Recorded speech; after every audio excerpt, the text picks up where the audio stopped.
the outside, it's Wilco. The field turns for home. Silver Train on the outside. Up for a short lead. Mass media battling him all the way as they come down to the final furlong. And it is Silver Train in front by a neck. On the outside, Sun King continues to close down to the final 16th. Silver Train trying to hold off the oncoming Sun King. It's a photo finish that goes.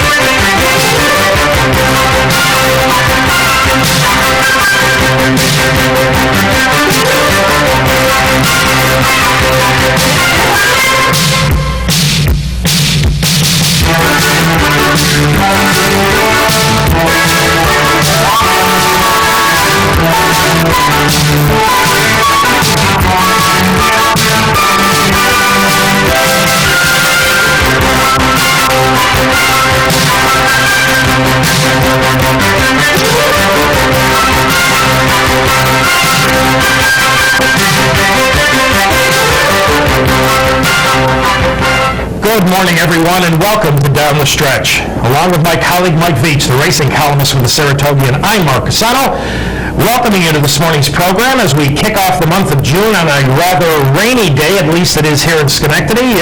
We hope it's a bit better where you are. Over the next 90 minutes, a very, very busy program. The big story from last week, news from the National Museum of Racing and Hall of Fame on the Hall of Fame voting. We'll talk about the repercussions, and we'll talk about them with the chairman of the Hall of Fame committee, Mr. Ed Bowen, who will join us in just a couple of moments.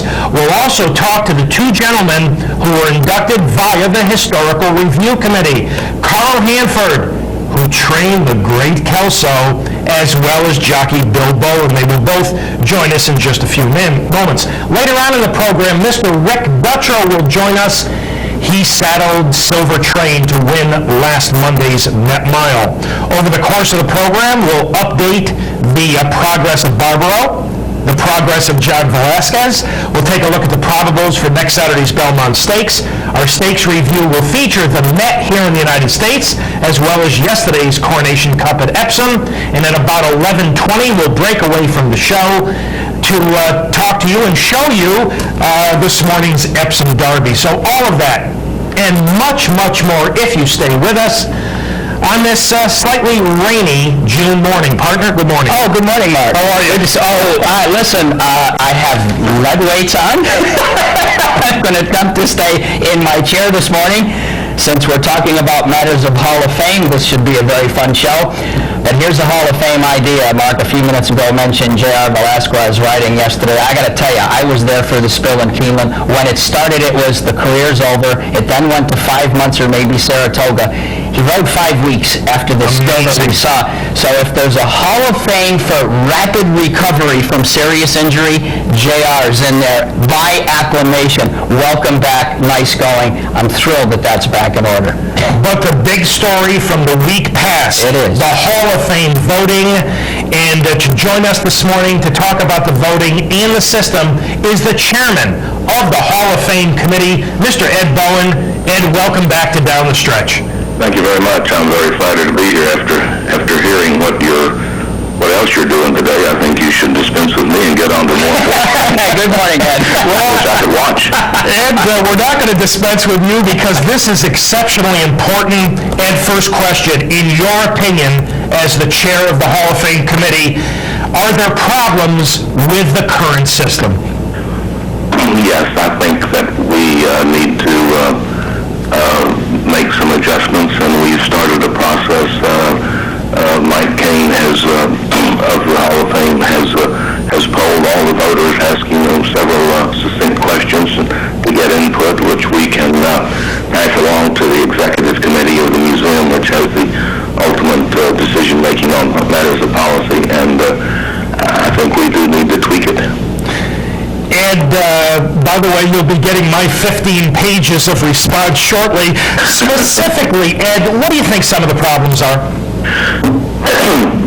I think in trying to look to Cooperstown as kind of the gold standard of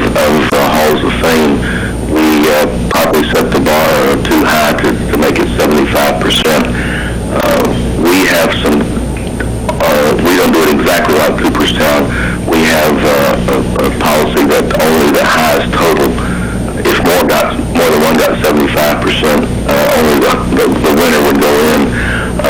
That's a lot of people have a different view on that, and there is some thought that people vote with a kind of strategy. In other words, they have the option of saying yes or no on each of the candidates, but knowing that only one will get in, I have the fear that some voters say, well, I'm not going to vote for everyone I think deserves to get in.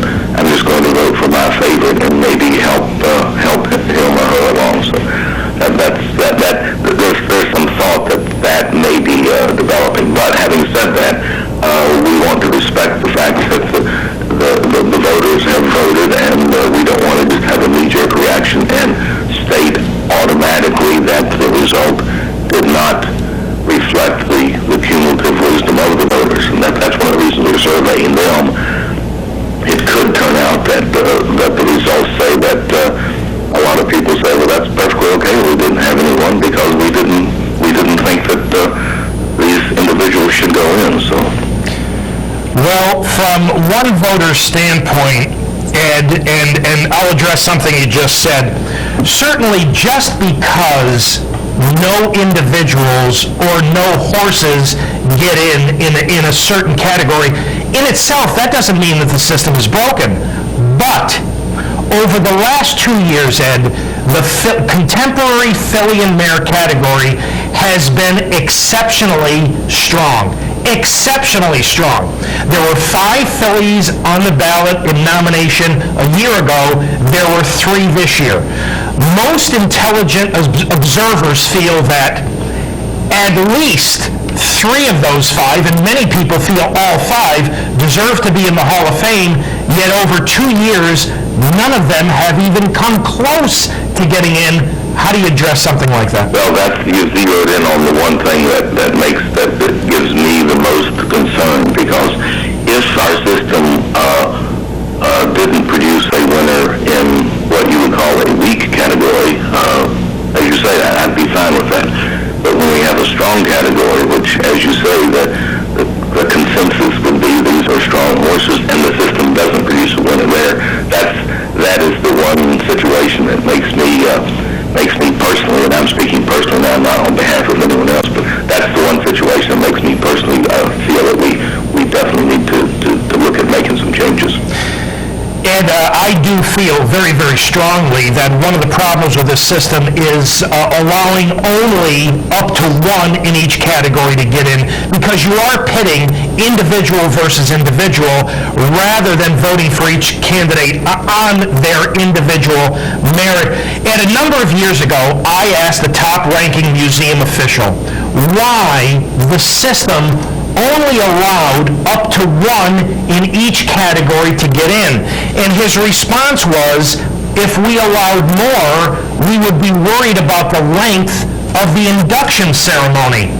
And that left me speechless. And our audience knows what it takes to leave me speechless. And I've got to ask you, with something so very important, to many people, this would be the pinnacle of a career, getting into the Hall of Fame. Are we limiting it to 1 per category based on the possible length of the ceremony? No, I'm embarrassed that anybody would make such a glib, offhand remark. The 2 points at issue there, the fact that the idea of allowing more than 1 to get in has some strong proponents on the executive committee. There was a rigorous debate on that last year, and the consensus, prevailing consensus of the executive committee is that one winner and 1 winner only makes it a better honor. I personally like it that way better than offering more. I don't like a system whereby the guy who gets the second highest vote is treated exactly the same as the guy who gets the most vote. At the point you make, a lot of people feel like they think we're not having a contest among people. We're having a contest between people and each voter's subjective standard. And I understand that that's a reasonable attitude. I prefer it the other way. And at this moment, as of this year, the consensus of the executive committee, as I say, is that 1 winner makes a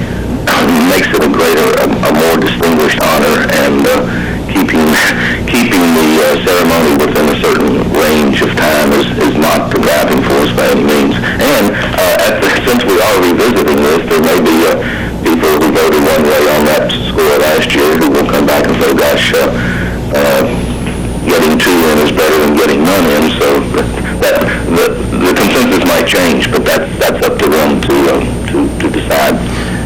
And while it's always been my opinion that the old system needed some improvement, you made such dramatic changes that it may now be nearly impossible to get into the Hall of Fame. What was the thought process in making such radical changes? I personally was pretty well satisfied with the other system. You're always trying to be open to something being improved. There were a few cases where, I'm not going to say who the horses are, but there are a couple I thought, golly, this, I'm not sure this really is what we're getting this done quite right. So after being very satisfied for years with the old system, I began to recognize that it could be improved.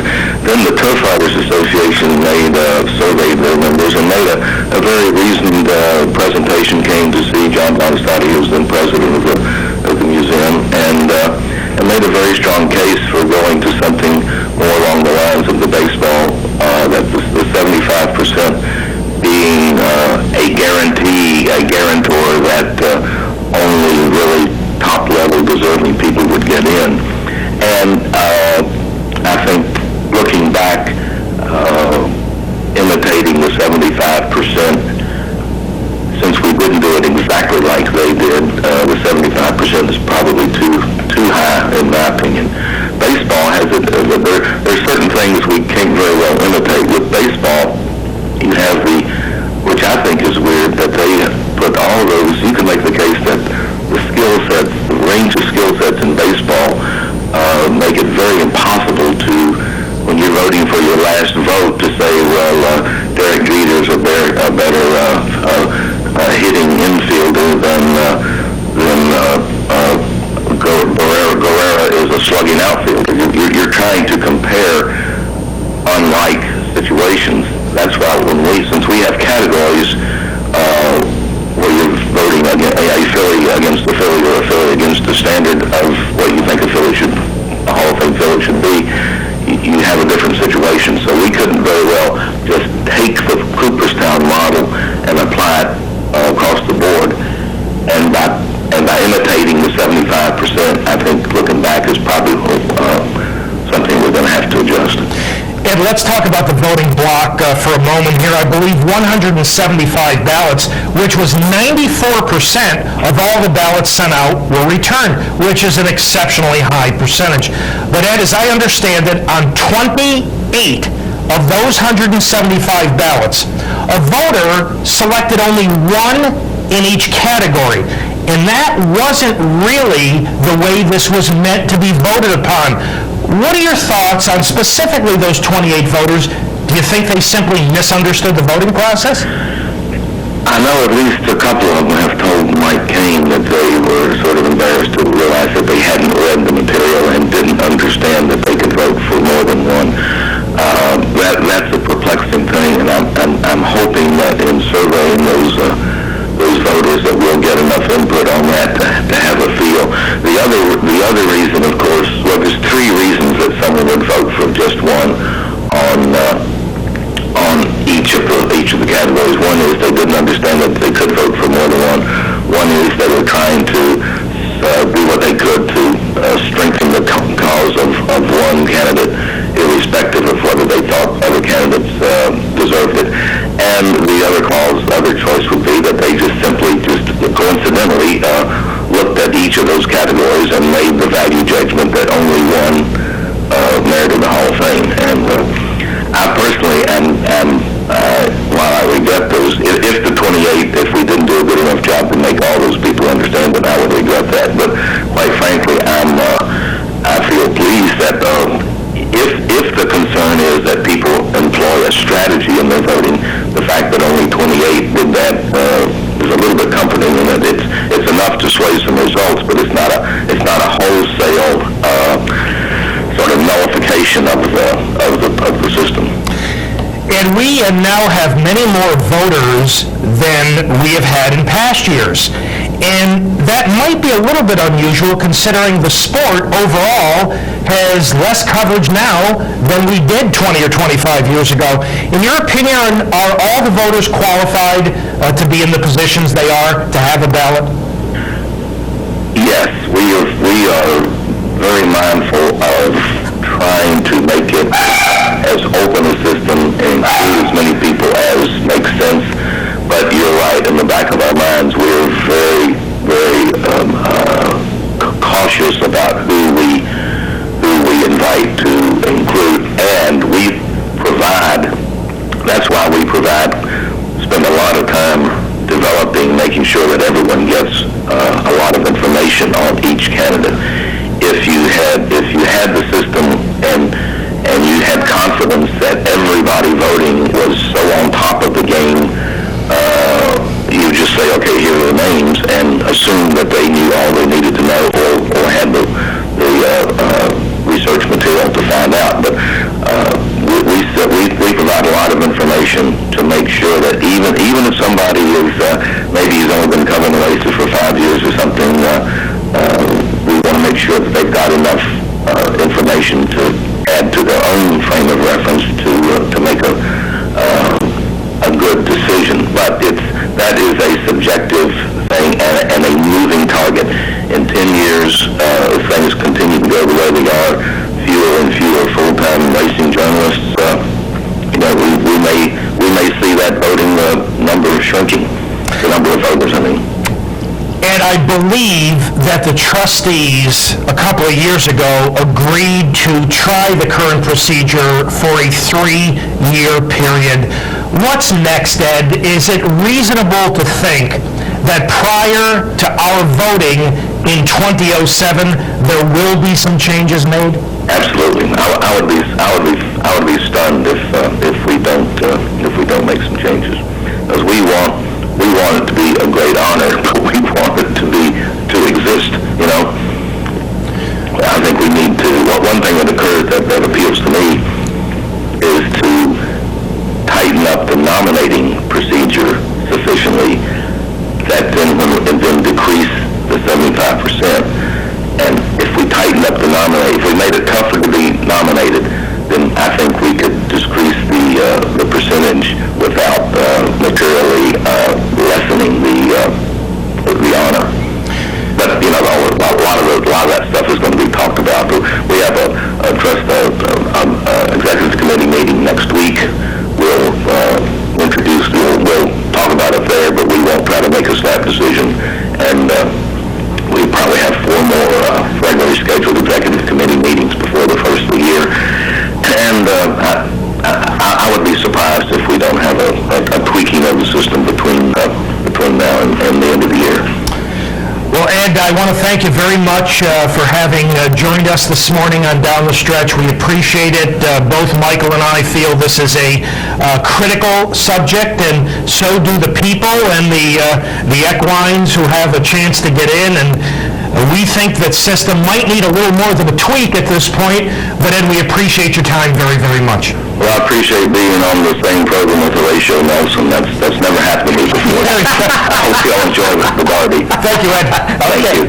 Ed Bowen, ladies and gentlemen, the chairman of the Hall of Fame committee. We're running a little bit late this morning. We've got the Epsom Derby to get to later, but I think on this point we do agree.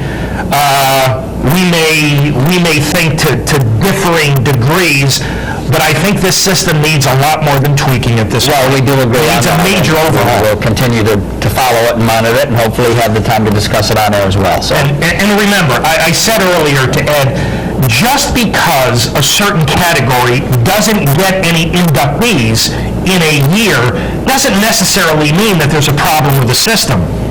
But inside information, Sky Beauty, Silver Bullet Bay, Mom's Command, Open Mind, and in a few years, Azeri and Machado. How the hell are you going to get anybody in? I mean, double champions should be in the Hall of Fame. That's, I think experts would agree on. So, we thank Ed Bowen very, very much. All right, we're up to our first break on this morning's initial June edition of Down the Stretch. Thank you so much for having joined us. When Michael and I return, we will welcome in two gentlemen who will be inducted on August 7th. A very special date. August 7th. They were inducted by the Historic Review Committee. They will join us after the break. Mr. Carl Hanford, who trained the great Kelso, and Mr. Bill Boland. As we go to this break, exactly 1 year ago to the day, on this program, Michael and I had a very similar discussion about the Hall of Fame procedures, the voting process. Going to this break, you're going to hear a small piece of that discussion.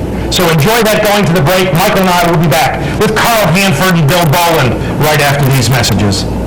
Now, here's something to ponder, because we spoke on the phone Tuesday night or Wednesday night, and I said to my partner, I want you to think about this. Next year, in order for a horse, a contemporary horse, to be eligible for the Hall of Fame, they must have been retired for 5 full years. 5 calendar years, yes. Next year, in going back 5 full calendar years, if there's no outstanding filly coming out of that crop, then you're going to have the same ballot. It's going to look exactly the same. And basically, you're going to have the same group of voters. How in God's name can any of these fillies ever get in? Why would anybody change their mind? The fillies' statistics, their career records would not have changed. The voting group is basically the same. What the heck is going to be different next year from this year? I'm not going to argue your point. It's not going to be different.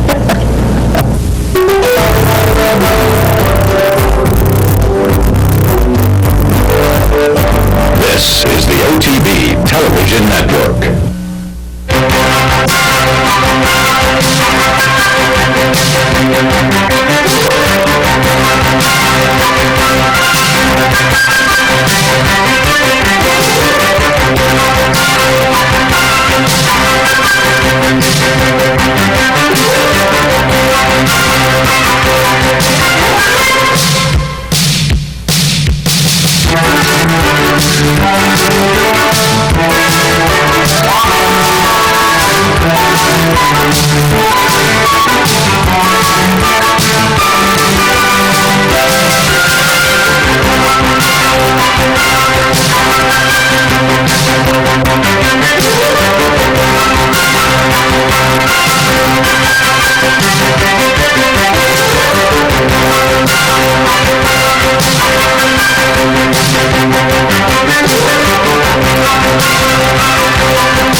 Welcome back to Down the Stretch, everyone. Mike VIETCH to my left, I'm Mark CUSANO. Our next guest this morning, this is pretty exciting. Most certainly is, Mark. Ladies and gentlemen, one of the newest inductees into the Hall of Fame. He trained the great Kelso. For that introduction, here's my partner.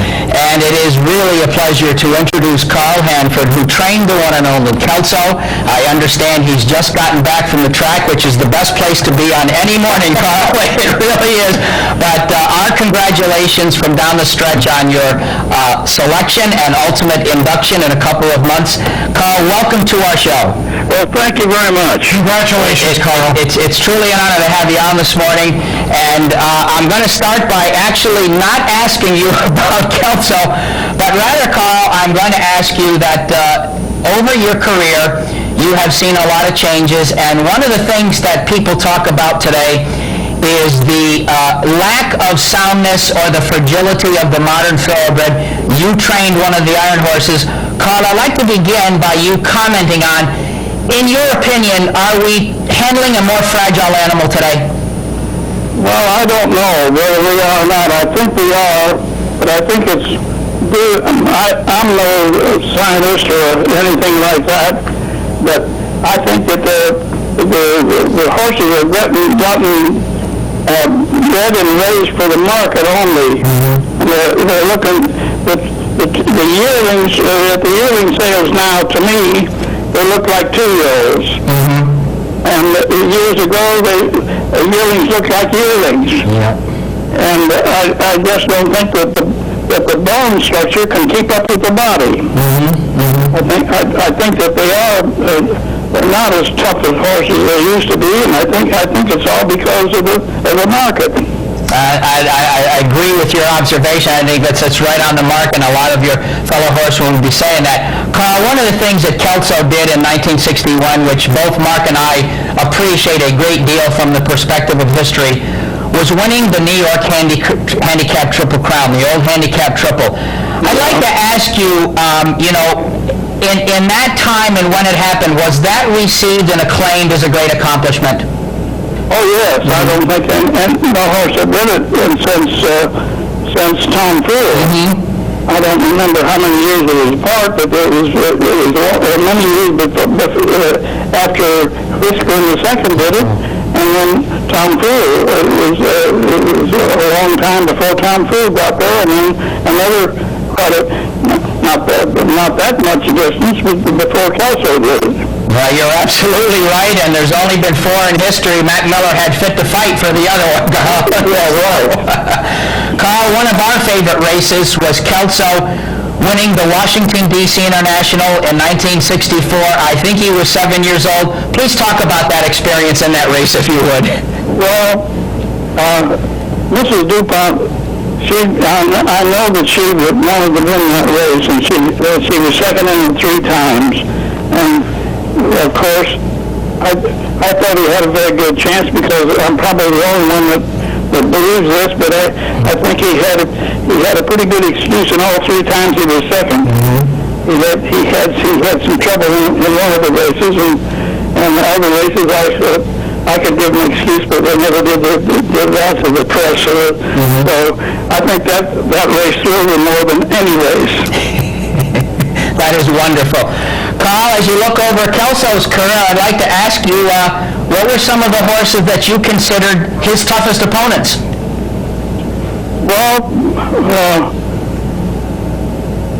his toughest opponents sometimes weren't as tough as if he had somebody go with the speed, like in the International. Like one reason I think he got beaten in the International and he got beat fair and square by a match, but Kelso had to go out there and force the pace all the time in that race, because if nobody went with Bo Purple would have gone ahead and won it. So he took went ahead and headed Bo Purple for the first 3/4 of a mile, and then Carry back took him to the quarter pole, and Kelso won the whole mile and a half, and was staggering out near the lead. And he just didn't have anything left to finish. If he'd had any of those other horses had any speed, I would never send him out to the front. Carl, I'd like to ask you what might be a difficult question, I don't know, but as you look over the years that you've been in game or associated with the game, and you think back to the time when you and your brother were young, I'd like to ask you, what are some of the changes in horse racing that you've witnessed, and, good or bad, but certainly the game has changed during your lifetime? Oh, yes, the game's changed tremendous. At one time, there was no racing on Sundays, and Saturday was the big day for the racing. Yeah. And now there's so many different racetracks and so many different secretaries putting rates on horses. There's a stake practically every day, and a couple of times a week anyhow. Yeah. And some of the big races, so they don't put the weight on them like they used to, because if you put more weight on them, you're going to go someplace else. And I think that's changed racing quite a bit. Very, very good. Carl, here's Mark for a question or two. Carl, I've just got one question for you, and first of all, congratulations on being selected for Racing's Hall of Fame. That's a tremendous honor. Who's this, Mike Veitch? This is Mark here. No. Carl, the question I have for you is, what does it mean to you to have been selected for Racing's Hall of Fame? Well, there's two people that I wish would be here to see the ceremony. That's my wife, Mildred, and Mrs. DuPont. And I think that they really wanted this honor from me more than I did myself. But anyway, I don't compare myself with guys like Ben Jones and Charlie Whittingham and Max Hirsch, but they all have good horses, but I don't think any of them had their hands on a horse like Kelso. Your hands, Carl, did very, very well on Kelso. This is without question.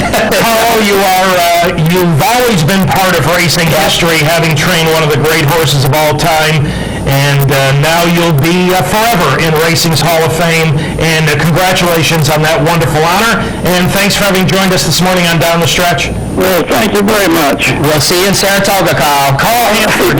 Okay. Ladies and gentlemen, at the young age of 90, still sounds terrific. Yeah. And folks, that's a major part of racing history. it sure is. Kelso, one of the absolute greats of the modern era. The star that you grew up with. I mean, that was Kelso.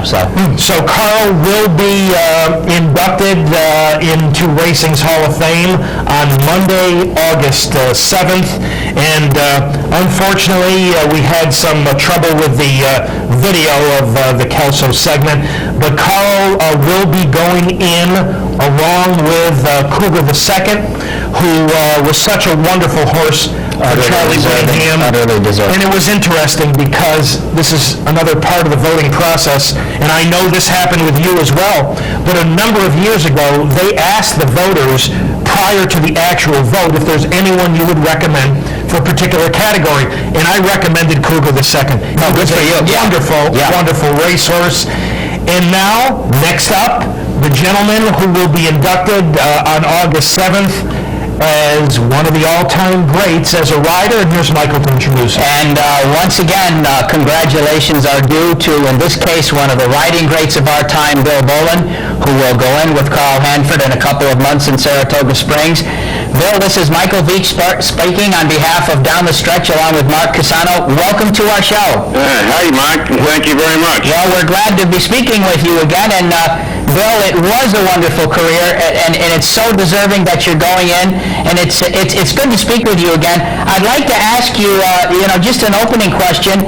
You did so many things so young. What got you into the horse business at the start? Well, my mother worked at a fish restaurant in a place called Rivera, Texas, about 17 miles from the King Ranch. And the head veterinarian, Dr. Northway, used to come there on Sundays for fish. And she got to know him, and she was talking to him. She said, "I've got two boys that can ride anything with four legs." So he said, "We'll bring them over to the ranch and we'll give them a try." So the brothers I both went over, and he lasted about 2 weeks. He went back home, and I stayed. Well, that's darn good news. Bill, as you got going on Thoroughbreds, I'd like to ask you to credit a couple of folks, if you would, early on, before you started riding professionally, some folks who gave you some help at that time. When I was learning? Yes. Well, I had Dave Gorman was the head rider for the King Ranch at the time, and a great rider. Yes.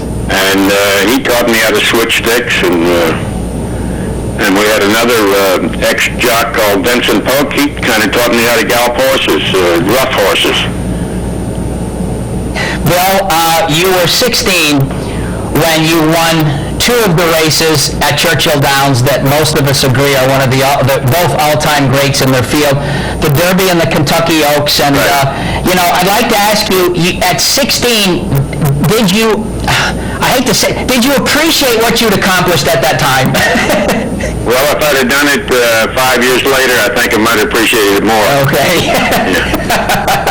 Well, 16, an apprentice, Middle Ground in the Kentucky Derby. Please, Bill, if you would describe Middle Ground as a racehorse. What was he like to be on top of in the race he ran that day? Well, he was a very kind horse. You could place him almost anywhere you wanted to. You could bring him from way back, or you could, get a position, or you could put him on the lead. He was a very quick 2-year-old. I rode him his first start down the Widener chute, and he beat a real good field of horses his first start. And then I didn't get to ride him again until a 3-year-old. Okay. Because Dave Gorman was the older rider in the stable. Okay, all right. Bill, another classic of yours was the Belmont in 1966 aboard Amberoid, and our audience is going to take a look at this. Here he is rallying on the outside, 3 wide. Talk about this horse, if you would, and talk about this performance in the Belmont Stakes.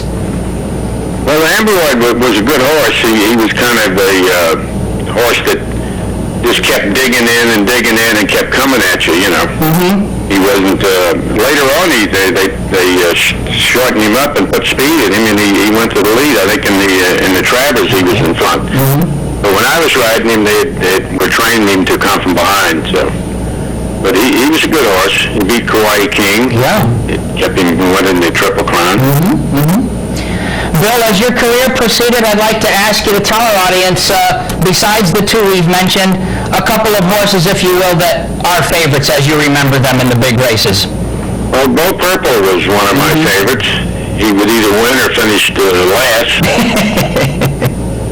He was a little, wasn't the easiest horse in the world to ride. You had to get him relaxed the first half mile, and then after that he could beat anybody. He beat Kelso 3 times and Carry back. And he was on any given day, he was a good horse. And my other favorite horse, besides Middle Ground, he was my pet because I got on him every day of his life almost. Oh. And the other horse would be a horse called Terang. Okay. I won a lot of stakes on him in California in the Santa Anita Handicap. Wow. And Bill, a parallel question, if you will. During your career, some trainers that you remember, either positive or negative, actually, as you look back at it, some favorite trainers. Well, Jerkins is, I would have to say, was the best trainer, all-around trainer I was ever around. But the first stake race that Jerkins or Charlie Whittingham won, I won on them. Question. How about that? Porterhouse for Whittingham. Yes. And, I forget the other horse for War Command for Jerkins. Wow. Wow. That's a good trivia question. Well, we've recorded it.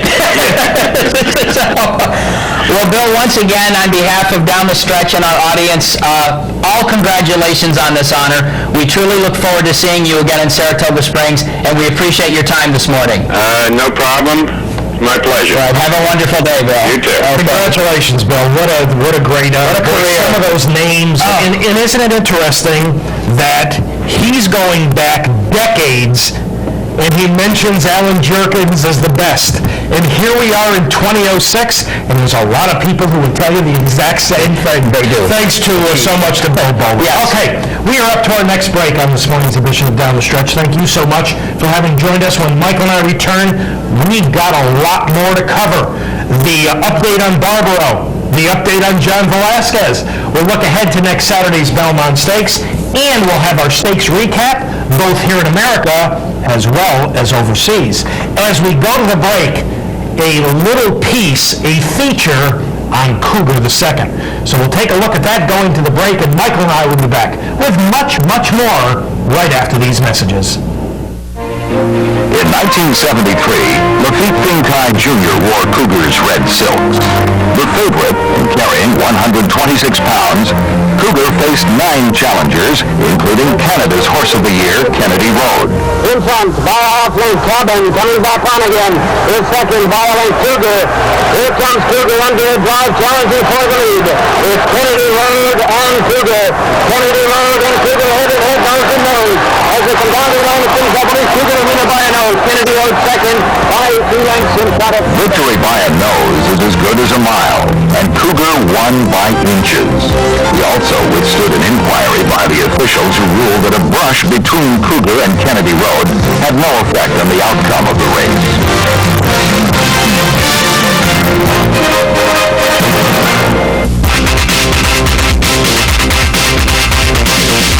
This is the OTB Communications Network.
Stretch, everyone. Mike VIETCH to my left, I'm Mark CUSANO. Our thanks go out once again to both Carl Hanford and Bill Bowen for having joined us. Carl was in Delaware. He had gone to the racetrack this morning at Delaware Park, and we kept Bill Bowen away from the golf game, so we're very happy that both of them were able to join us. Very quickly, an update on Barbaro. According to Surgeon Dr. Dean Richardson, he continues to progress very, very well. He's still not out of the woods, but the progress has been absolutely terrific. You can go to the website at the University of Pennsylvania, the New Bolton Center, and get daily information on him.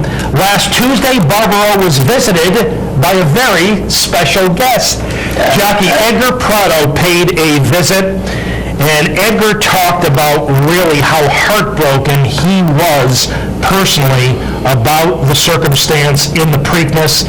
Edgar talked about it would take him an awful lot of time to get better, but here with his mount, Edgar looks pretty good. So that was a nice visit. And there is some news on Barbaro. Dr. Richardson and his staff have equipped Barbaro with a new boot, and you're taking a look at it.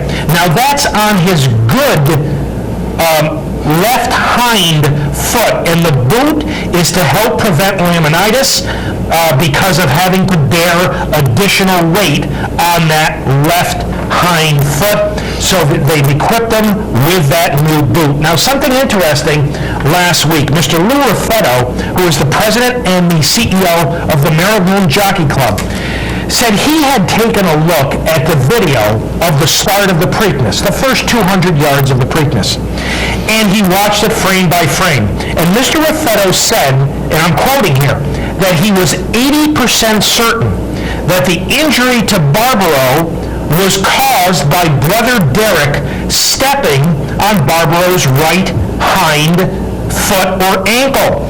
We've got a photograph from Jim Terrell of Horse Photos, and you can see Brother Derek is number 5. He is to the far left of the screen.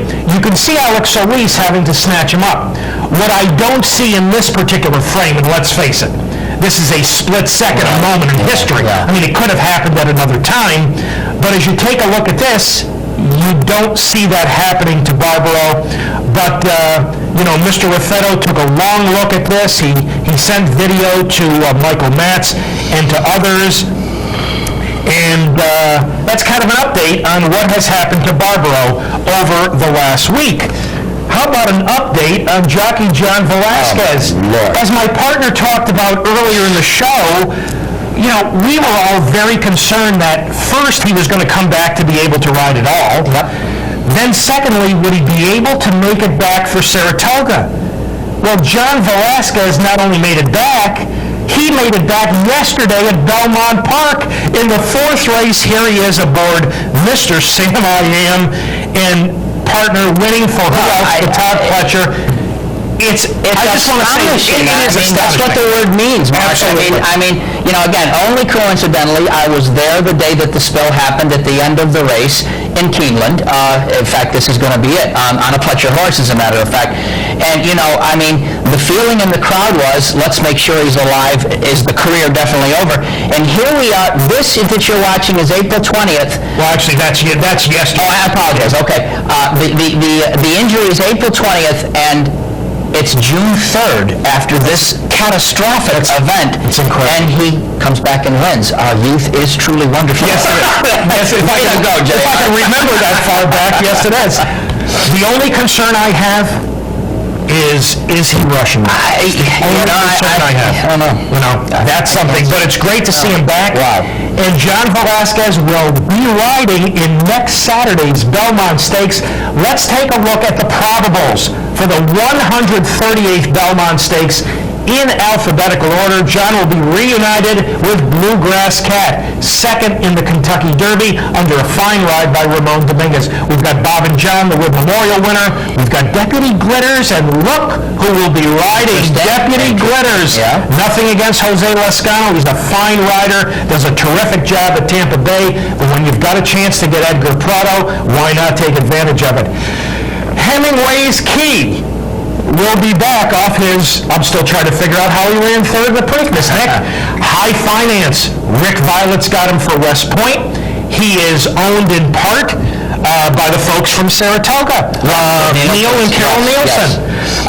Giselle, who ran a fine fourth in the Derby, Fernando Jara. Oh So Awesome is the European ship for Team Valor. Mike Smith will ride Platinum Couple. Joe Lestrito is back with him. Sacred Light for David Hoffman's. Victor Espinoza will ride Steppenwolfer.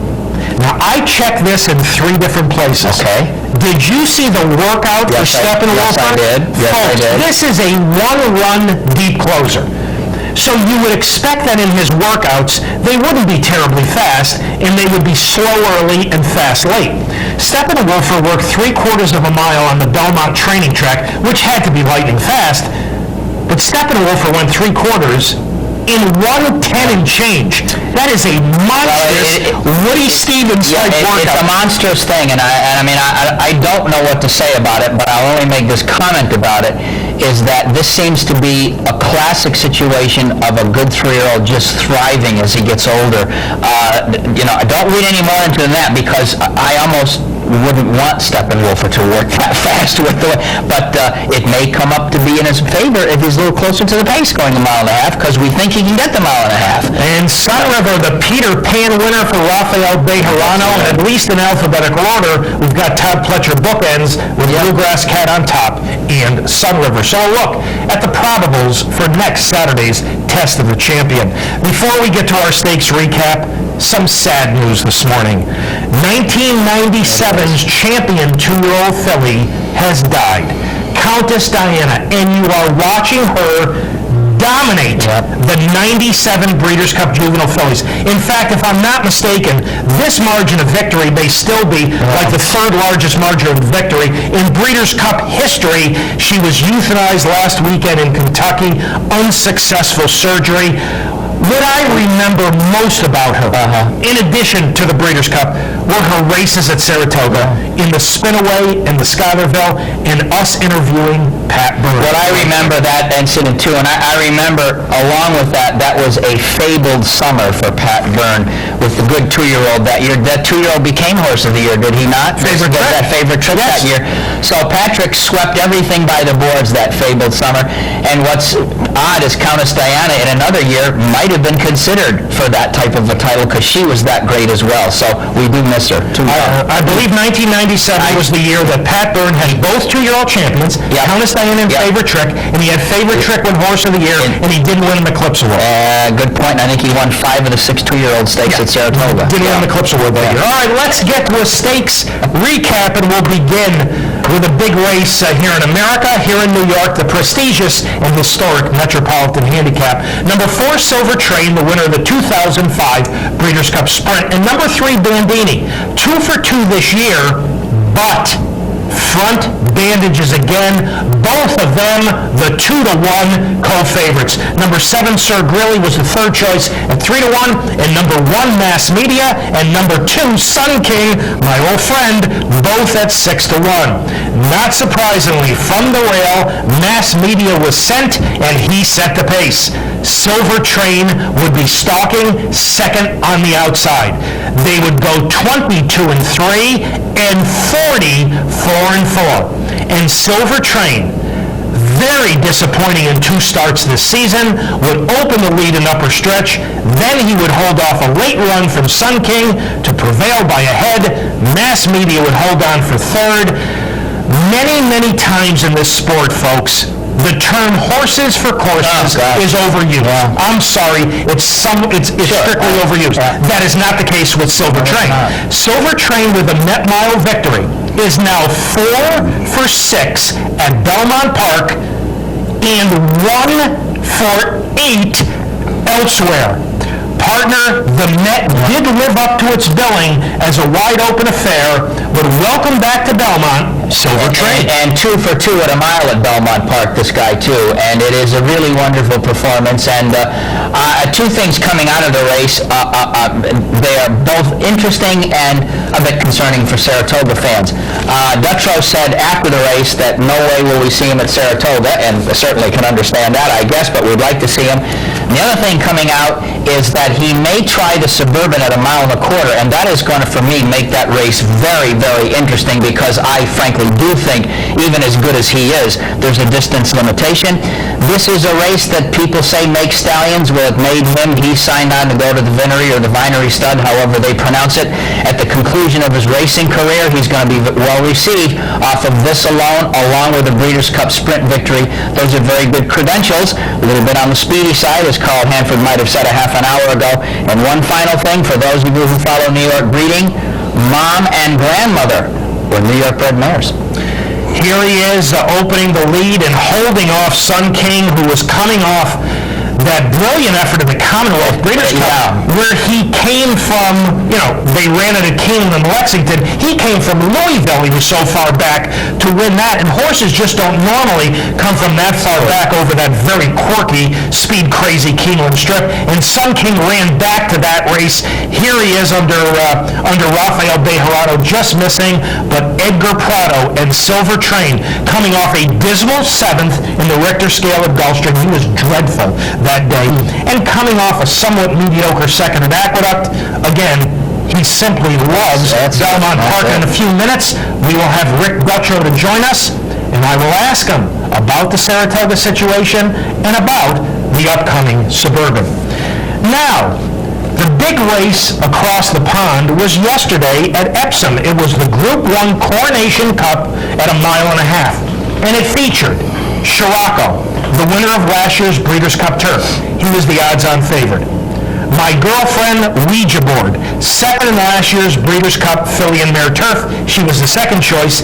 And Ace, who was 2nd behind Scirocco in last year's Breeders' Cup Turf. In a 6-horse field at Epsom, you had 3 outstanding racehorses. I really, really enjoyed this race. I did. Enjoy this race, ladies and gentlemen, as we take you to Epsom in yesterday's Coronation Cup. And they're off, racing for the Vodafone Coronation Cup. And no great pace on through the early strides, and no one appears keen to make it, and the big 2 have gone straight to the front. Scirocco leads from Ouija Board at a doable as they climb the hill for the first time, and racing in 3rd place is Ace with Enforcer. Back in 5th is Notable Guest, and Something Exciting is last of the 6. So it's a steady ascent through the first half mile, and Scirocco stretching out by 1.5 lengths from Ouija Board in the black and white, Ace on the inside. And in 4th place is Notable Guest on the inner of Enforcer, and at the back of the pack is Something Exciting. So we're gradually continuing to climb, and out in front Scirocco settled well, but Ace hasn't, and Kieran Fallon, mindful of that, is going to tack over to the rails first and go to the front. So a change in leadership as Ace, who still is just refusing to settle, even having got to the front, was a little bit lit up on the way down towards the start, and now gives a lead of 1 length to Scirocco in 2nd place, Ouija Board in 3rd with Notable Guest in 4th, Enforcer in the red sleeves, and Something Exciting. So just completed now this long climb, and Ace now is just beginning for the first time to settle into a racing rhythm, with Scirocco in 2nd place, poised on the girth of the leader. Ouija Board watching these 2 set the pace in 3rd place on the outside of Notable Guest, and still waiting in the wings, Enforcer, and Something Exciting is just nudged along for the first time out to the rear of the field. So Ace, Kieran Fallon now really trying to fill the tank, get a breather in down the hill, leads by 1/2 length from Scirocco in 2nd place. In 3rd, Notable Guest on the inside of Ouija Board, and these 4 covered by no more than 2 lengths. Back of the pack, Enforcer's rousted along, and likewise Something Exciting. So beginning the turn back towards home, Scirocco moves up once more to dispute the running with Ace on the turn in. Ouija Board waiting in the wings to play her hand in 3rd, then Notable Guest. They're now 3 lengths away from Enforcer. Scirocco ups the ante, raises at the stakes on the turn by home. Ace pushed along. Frankie still sitting pretty on Ouija Board towards the outside, then Notable Guest as they now dash inside the final 3. Scirocco winding it up. Far side Ace. Ouija Board being brought steadily to challenge. Still has a length however to find. Notable Guest and then Enforcer. Scirocco forced to dig in as Ouija Board, the filly, throws down a challenge on the outside, but Scirocco is still 1/2 length clear. Ouija Board now after the leader. Back in 3rd, Enforcer, a mighty race. Scirocco still holding on grimly from Ouija Board in 2nd, then back Enforcer and driven out towards the line. Scirocco, another coronation for Andre Farb in a classic race, sees off Ouija Board. Enforcer, a massive run in 3rd. In 4th was Ace, then Notable Guest, and Something Exciting. Scirocco, Andre Fob, Christophe Soumillon by a length and 3/4 over Ouija board. She ran her eyeballs out, but he's simply too good. Enforcer rally for third. How about Scirocco giving Andre Fob his 6th win in the coronation? It's unbelievable. I got to tell you, this is Mark's domain, grass racing, but I was truly taken by this performance. And Mark, I want to say something. If people taped this yesterday, watch it again. If you had to lay out and design the perfect way to get a horse to settle, the perfect way to get him to level, and the perfect way to quick when you have to, that is the race that you, in my opinion, it's like that's once in every 300 or 400 start. That was the most gorgeous victory by Scirocco. He and his low level to the ground action, Andre Fob, that was absolutely masterful. It really was. Scirocco is a very serious racehorse, but I don't think he's the best horse in the barn. Andre Fob's got Hurricane Run along with last year's art. Later this year, Scirocco likely to tackle the King George as well as the Arc de Triomphe. Ouija board, who ran her eyeballs out for NWF Frankie Zattori. She'll go to Royal Ascot for either the Hartwick or the Prince of Wales. Okay, here in the States, a couple of races on the proper surface for fillies and mares to take a quick look at, beginning with a Sheep's Head Bay. Fourth on the fence is number 1, Honey Rider, the 7-5 favorite. Coming off what I felt, well, more importantly than what I felt, what Todd Pletcher felt was the best race of her career, a 4-length win in Orchid, and here, under a perfect, I dream about getting trips like this on grass, under a perfect trip from Garrett Gomez. Honey Rider will go on to what I'm calling a workmanlike 1-length victory over the pace setter Noble Stella and Angara. Honey Rider is in absolutely the finest form of her career. Yeah, she really is, and she likes these big courses. Mark, I think she won the race at Woodbend last year. The Taylor, I think, was her grade 1 last year. But didn't she have a winless New York mark coming into this race? Yeah. Which you wouldn't be concerned with. Absolutely. The class of that race won that race. Be careful with the fractions, because the last 5/8s, 58-2, last 3/8s, 34-2, last furlong, 11-2, but the portable rail was up 18 feet, and if you've listened to me over the last 3 decades, anytime the portable rail is up, the fractions are not accurate. Let's go out to Southern California for fillies and mares in the 1.125 Gamely. And at the top of your screen last is number 2, Shining Energy. Now, despite a pace scenario of conservative early and fast late, she's going to come from last, circle wide on the turn, and win going away by a length and 3/4 over the pace setter Dancing Edie. Argentina, who is stalking in second right now as the 6-5 favorite, would finish third. But this was a monstrous run from Shining Energy for Julio Canani and Victor Espinoza. Partner, when you get spun that wide, I know. you don't normally kick it in like sometimes this. lose touch, and you don't have this happen. First grade 1 of her life, I think she's run 14 or 15 times, and if Julio ever come back, my question is, you never gave her a chance on dirt. She's clearly superior on turf her entire career on the surface. So we just took a look at some outstanding fillies and mares on grass, including Ouija board. We hope she comes back once again for this year's Breeders' Cup filly and mare turf. We are up to our final break on this morning's edition of Down the Stretch. Thank you so much for having joined us. When Michael and I return, we will welcome in our final guest, Mr. Rick DUTROW, and in just about 16 minutes, we'll be going to Epsom for the Derby. As we go to this break, the Shoemaker Breeders' Cup Mile. Number 4, Silent Name, was the 9-5 favorite. Julio Canani was going for a stakes double with number 2, Charmo. So we'll take a look at the Shoemaker Mile going to the break. And Michael and I will be back with Rick DUTROW right after these messages. Lower Wisp is 3 furlongs from the wire and a neck in front of Aragorn in second.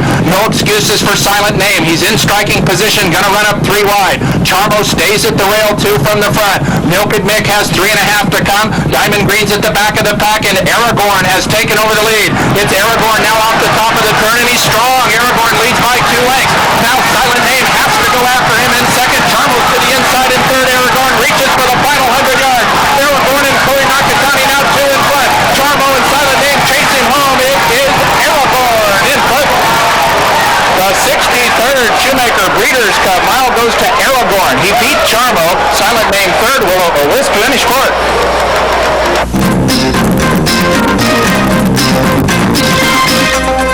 This is the OTB Network.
Welcome back to Down the Stretch, everyone. Mike VIETCH to my left. I'm Mark CUSANO. The Shoemaker Breeders' Cup Mile goes to Aragorn for Neil Drysdale and Corey Nakatani convincingly by a length and 3/4 over Charmo.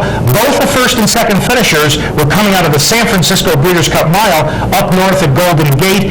Congratulations to Corey Nakatani. I believe the race after he won the Shoemaker, he scored career victory number 3,000. Our final guest this morning. The last time we had him on the show, I interviewed him just after he had won 2 Breeders' Cup races last year, the Sprint and the Classic. This morning, we're going to talk to him about his victory in the Metropolitan Handicap. Ladies and gentlemen, live via telephone, Mr. Rick DUTROW. Rick, welcome back to Down the Stretch. Thank you, Brad. Rick, I mentioned when I interviewed you last year, we talked about Silver Train. This was 7 months ago. You said his main goal for 2006 would be the Met Mile. Rick, it's supposed to be a lot easier said than done to get a horse to a race and win it. Congratulations on winning the Met. Thank you. That was a big race for him. Rick, in a moment, our audience is going to take a look at the Met. Silver Train is number 4. As we take a look at the Met, how about your thoughts? Well, I can't really see what you're saying, but They just left the gate. we broke good coming out of the gate. I thought the first part of the race was the most important part of the race. I had dinner with Edgar the other night and told him that. He just come right into Edgar's hands so well. He was setting off the inside horse. And I think that Silver Train's best game is when he has a little bit of a target. So Edgar just bodily flying with the horse going on the backside and around the turn. When some pressure came up from the outside, he asked our horse for run. He took the lead and held off that Zito horse later in a huge race. Rick, I was in Florida earlier this year when Silver Train made his 2006 debut in the Richter scale. And, let's face it, that was a pretty bad effort.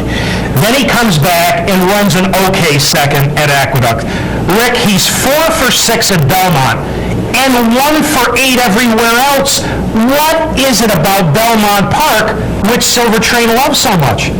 I don't know, really. It must be the footing. I don't know what else, because he made the long turns, the big sweeping turns. I don't know, he just loves that track so much, it's incredible. Rick, was it extra, let's face it, it's special enough to win such a prestigious race like the Met Mile, but was it extra special that you won it for Buckram Oak, considering the recent death of Mr. Foodstock? Yeah, and all the players were there that day too. Muhammad was there, and the new boy that owns all the horses now, and all their friends. It was a lot of fun. My daughter was in town. We just had a ball watching that race. It was so exciting. Rick, immediately after he won the Met Mile, you talked about the Suburban. Now, he's never won beyond a mile. I've got to ask you, 2-part question.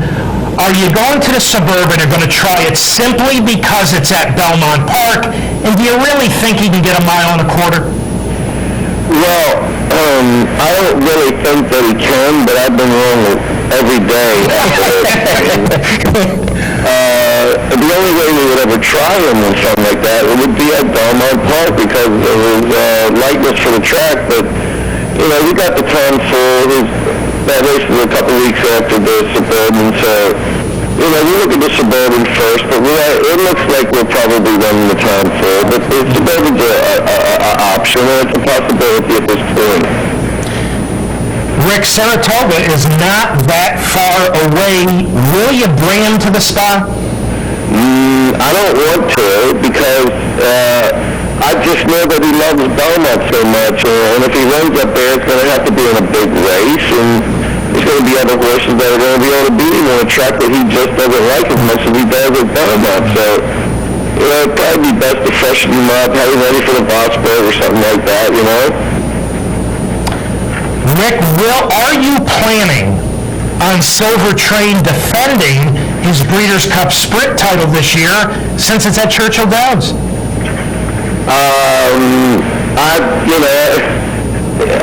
We had to talk about that as well as everything is going great with the horse. We'll just have to see about something like that. It's a possibility. You know, we would love to do it. He's never run on that track. Maybe he would like it. Who knows? But you know, it's a possibility at this point. Well, Rick, as I mentioned a couple of moments ago, we're getting fairly close to Saratoga. Rick Duttrow, is there anything in the barn at present that gets you extremely excited? Well, I like Wild Desert. He's a nice horse that we have. I don't think we've seen him run his best race yet. I know that Love of Money, you know, can beat any horse at any time if he runs his race. You know, we got a couple of those two horses are exciting. We got Silver Train, and those are my three big horses right now. So we're just going to try to map out the right plans for them. Well, Rick, congratulations on having won the Metropolitan Handicap. Great job. It was terrific to see him back in form. And thanks so much for having taken time out of what we know is a very busy schedule to have joined us this morning on Down the Stretch. Sure, good luck, guys. Thanks, Rick. Rick Duttrow, ladies and gentlemen. What a great thing. It is wonderful to see Silver Train return to form like that. The unfortunate thing, as you heard Rick say, I mean, this is so dramatic with him loving Belmont Park versus anywhere else that, let's face it, you've got to play your cards intelligently, and they're going to try to get as many races at Belmont, summer and fall, for him as possible. I would do it, and I think the freshening during the Saratoga season at Belmont Park is a very, very good thought, and surely the Vosburg, and then as he said, if everything's okay, they'll go to Churchill to defend the Breeders' Cup Sprint. I guess even if he wins out till then, he'd be a price because of the Belmont, you know, love the strip factor, but he's a really, really good racehorse. I don't think it's just Belmont Park, but he loves it there, clearly.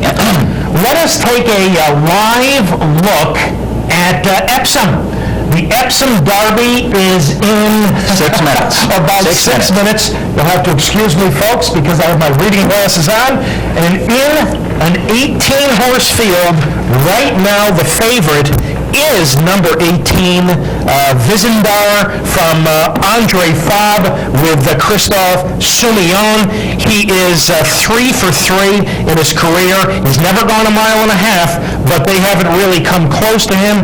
He's been the heavy favorite in each of his 3 starts, but this appears to be a pretty wide-open edition of the Epsom Derby as you see the odds board, and we're going to take you back to Epsom in just a couple of moments. For now, I want to give you a reminder about a charity poker tournament coming up, I was going to say next month, later this month, at the Albany Teletheater, Tuesday evening, June 13th. It's the Circle of Angels Research Fund, all in against Rett syndrome. This is a Texas Hold'em charity tournament. It's $100 entry fee per person. 80% of it is tax deductible. If you'd like to participate, it's going to be a fun night. You can call Melissa DeRosa at area code 917-715-7794 or go to the website at rhettsyndrome.org/poker. But that will be Tuesday evening, June 13th, beginning at 6 p.m. at the Albany Teletheater, and that should be not only an enjoyable evening, but the money's going to a very worthy cause. Everyone who makes the final table wins a prize, and the grand prize winner will go to Vegas for the World Series of Poker. Well, that's pretty significant. Okay. We've got some more things to do here on Down the Stretch this morning, but for right now, we're inside of 4 minutes to the Epsom Derby, one of the true historic races, certainly for 3-year-olds in Europe. They're going to go uphill, they're going to go downhill, and they're going to go around historic Tettenham Corner. So ladies and gentlemen, let's take you to Epsom for the 2006 running of the Group 1 Epsom Derby. Atlantic Waves 25s with Dylan Thomas 25s, 33s for Best Alibi, 50-1 for Mountain, 66-1 Dragon Dancer, and 60s Icon has been the outsider that has been backed all day. He's now into 50-1, having opened at 3 figures. Before you go is 100 to 50-1, 200 to 1 for Snapalmi Boy, 200 to 1 for Sienna Storm, and Noddy's Way is the outsider at 500 to 1. Visindar is the favourite in the Derby at 5 to 2. The runners are about halfway on their journey down the full extent of the racecourse here at Epsom to the 1.5-mile start.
know that Horatio Nelson, who's been jig-jogged down at the start, will be taking part. That is Horatio Nelson. And is about to go behind the stalls.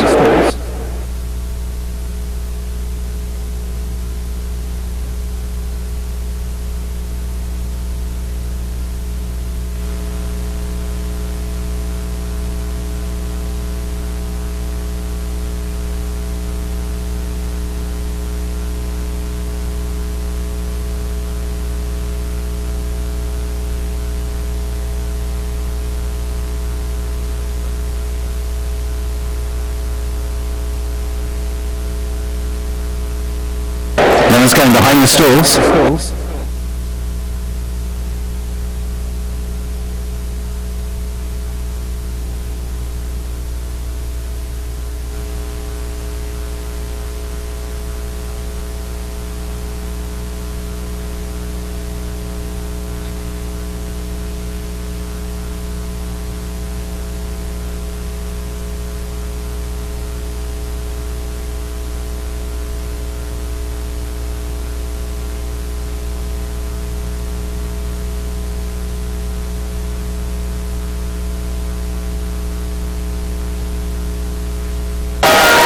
Ladies and gentlemen, welcome to the 2006 Vodafone Derby. The countdown's on, loading up process well underway. Horatio Nelson, who was jig-jogged down at the start, is with the field, and he's one of those that is yet to go forward. Aidan O'Brien, his trainer, is also down at the start.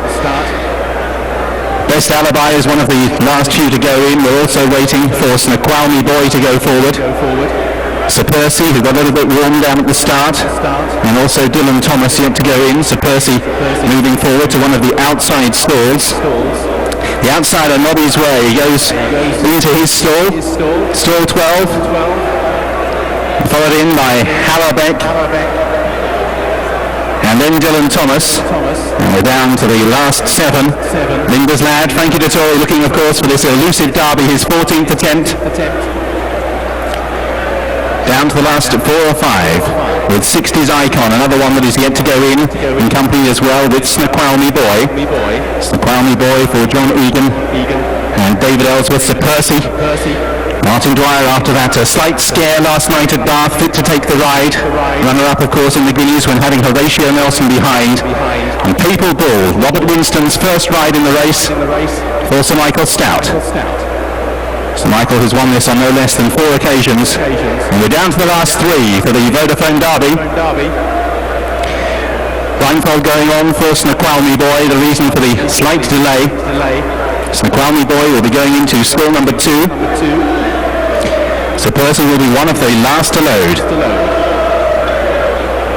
And Sir Percy, unbeaten as a 2-year-old, narrow winner of the Group 1 Dewhurst, will round off the field for the Vodafone Derby in the sunshine here at Epsom. Sir Percy, sense of occasion, just heightening the tension and backing away from stall number 10. The other runners wait very patiently. And still Sir Percy is edgy, backing away from the stalls, and it might be the blindfold is needed. The others are all in, but here goes Sir Percy. Solo being led forward, but again just props on reaching the stalls. So a few anxious moments, and the blindfold is being called for. Sir Percy, the other riders wait patiently. The Sindar, reminder, green colours coming out of stall number 8. Kieran Fallon, Horatio Nelson, blue colours out of 15. Last one's in for the Derby. Sir Percy's in, all set. And they're off. Racing for the Vodafone Derby of 2006. Nobby's Way drops back in the early strides. Dylan Thomas is also steady away. Dragon Dancer is one of those that shows up early, and Atlantic Waves leads the Derby field with Snoqualmie Boy through the first furlong. Dragon Dancer's in 3rd place with Championship Point, and Harrabeck just behind the speed. Dylan Thomas races in 6th place at this stage. Looking for some of the principals. Horatio Nelson looking for some cover on the outside of Sir Percy in midfield. The Sindar is just a couple of spots further back towards the inside of Horatio Nelson. Septimus up the fence. The early pace is not that strong.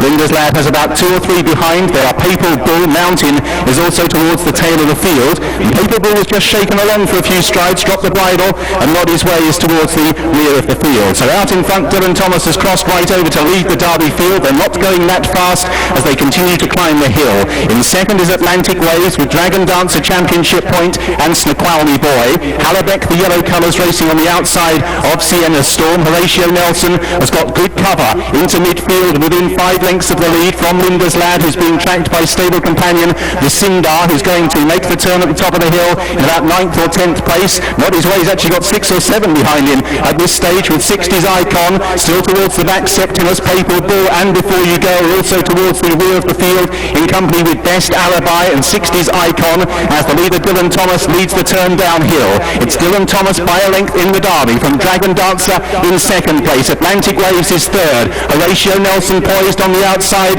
of Championship Point 4 and 5 with Snoqualmie Boy. Then comes Hallebeck from Linda's Lad. The Sindar still travels comfortably enough from Sir Percy, who's towards the inside. A little cluster of the leading fancies in midfield as they straighten, and now Dylan Thomas tries to up the stakes, goes half a length clear from in second Dragon Dancer. Championship Point moves into third place. Hallebeck travelling well. Here's for Sindar and Horatio Nelson beginning their challenges with Sir Percy. Dylan Thomas has tried to kick. Dragon Dancer running a huge race in second place. These two are 3 lengths clear. Papal Bull going up the fence. He's having to change course. With Sindar and Hallebeck down the outside from Sir Percy. A furlong and a half to go in the Derby. The maiden Dragon Dancer on the outside of Dylan Thomas, Hallebeck and Sindar. Sir Percy up the inside. Dylan Thomas leads the Derby field. Has made most of the running, 100 yards to hold on from Dragon Dancer. Hallebeck, the yellow colours. Sir Percy up the inside. Dylan Thomas, Sir Percy nosy up the inner. On the outside is Dragon Dancer. Sir Percy and Dragon Dancer in a pulsating Vodafone Derby. Share a photo with Hallebeck, Dylan Thomas. Sindar was 5th and a Best Alibi. Close.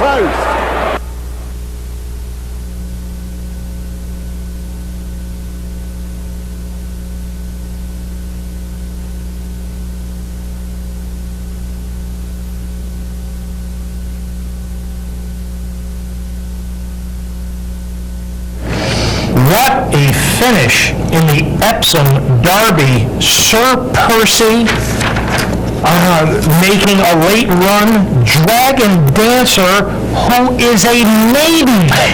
And here's the run through the stretch one more time. There was a horse in here in gold or yellow silks who was making a run on the outside, who looked like he shied at one point with about 100 yards to go. But what an incredible finish, which does not appear to include the favorite, Vizindar. But take a look at this finish. A photo in the Epsom Derby, and it appears to be between number 50. There's the incident. Yeah. I mean, that is incredible under the left-handed stick. But Sir Percy, Dragon Dancer, number 5, we are waiting for official results. We're out of time this morning on Down the Stretch, so you're likely to have to get the official results from the announcer when we return. Folks, we don't have time to talk about the emails, but to Dr. Dean and to Alan and to Kenny, we'll answer your emails next week. Alan has got an email about the Hall of Fame voting. If you would like to send us your opinion about the Hall of Fame voting or anything else, here are the ways in which you can do that. Through the United States Postal Service, Down the Stretch, Mark and Mike, Capital District OTB, 510 Smith, Schenectady, 12305, or electronically at viewermail@capitalotb.com.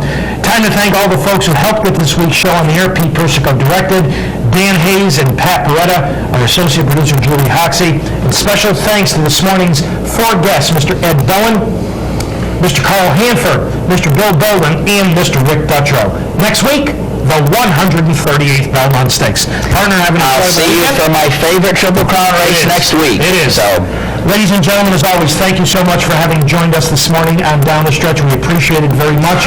Have a wonderful weekend and a terrific upcoming week. And Michael and I will see you next week.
Don't miss your chance to watch and wager on the Belmont Stakes at one of our 42 branches or Easy Bet locations. The Belmont Stakes, Saturday, June 10th. Be here.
The Summer Challenge returns to the Albany Teletheater on Saturday, June 24th and Sunday, June 25th. Wagers this year will be on Belmont Park, Churchill Downs, and Hollywood Park. It's a $100 entry fee per person with multiple entries allowed. All the money will be paid out to the top 10 finishers, and the winner will also receive a 3-day trip or two through the Breeders' Cup with hotel and airfare included. Sign up and register today at the Albany Teletheater, your local OTB branch, or log on to our website, www.capitalotb.com.